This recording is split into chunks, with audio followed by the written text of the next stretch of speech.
या योगाचा विचार झालेला, काय सांगाल? आगरी समाजाला प्राधान्य दिले.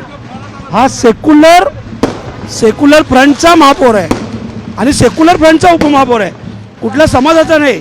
हा सेक्युलर फ्रंटचा महापौर आहे. विकासाची कामं भविष्यात होतील का? 100%. काय नेमके कामं जनतेची होतील? हा जनतेची काय कामं होतील? तुम्ही देखील खासदार आहात. मी 2.5 वर्षात भिवंडीची डेव्हलपमेंट पाहाल, कारण महानगरपालिका अस्तित्वात येणे हे खूप गरजेचं होतं.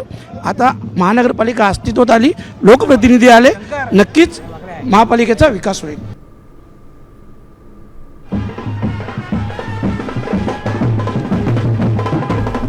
भिवंडीत भाजपला धक्का, बंडखोर महापौर.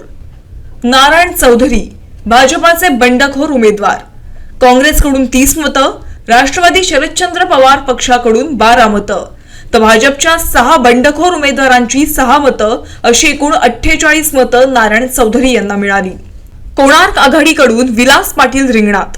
कोणार्क आघाडीकडून त्यांना 4 मतं पडली. शिंदे सेनेची 12, समाजवादी पक्षाची 6 आणि भिवंडी आघाडीची 3 अशी एकूण 25 मतं विलास पाटील यांना मिळाली.